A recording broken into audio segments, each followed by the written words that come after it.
across from the depot, two railroad men were sitting at the counter having coffee and donuts and talking to the fat counterman about the wheat ripening early that year. I went a few stools further on, sat down and ordered donuts and a glass of water. Instead of bringing them to me, the counterman put two donuts on a plate and skidded it toward me.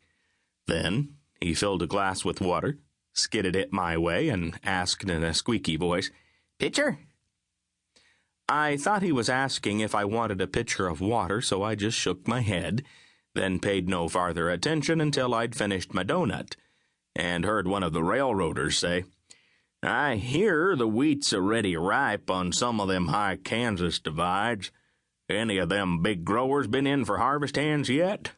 "Yeah, a few," Counterman told him. "But they don't come way over here unless they're looking for top-notch pitchers. Stackers, unless their reputation's so bad they can't hire no help close to home. There's one or two of them," and that's as far as he got. Right at that moment, the screen door opened, and for a couple of seconds, I thought it must be William Jennings Bryan who was coming in. The man's bushy hair duck-tailed up under the wide brim of his hat in the same way, and he was dressed as I would have expected Bryan to be. A frock coat, striped trousers, a stand-up collar, and a flowing bow tie. He had no more than pulled the door open before he spoke, and his voice filled the little room so full that the walls seemed to vibrate. Gentlemen, he orated.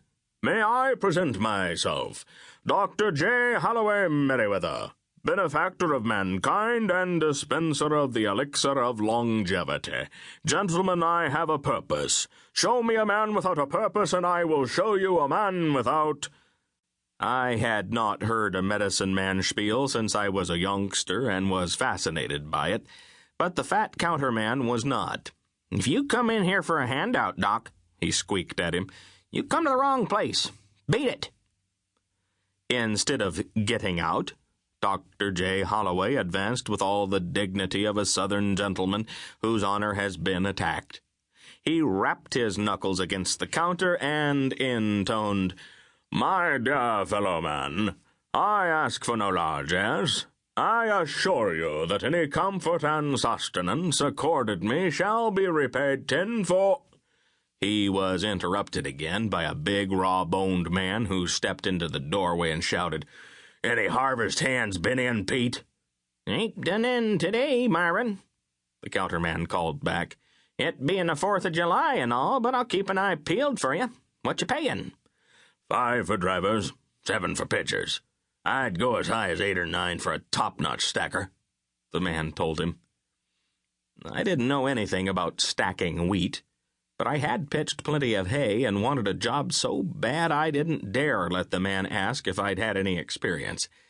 I thought it would be best to put on a bold front, so I called out, "I'll take that stacking job, but not for less than $9 a day."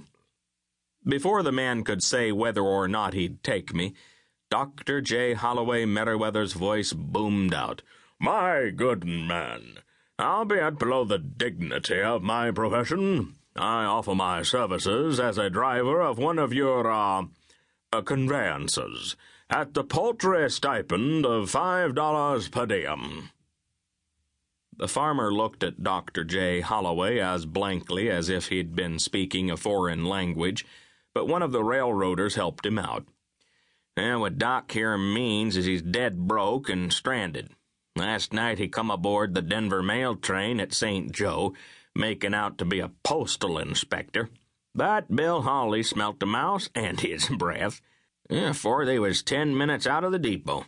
Kicked him off here this morning.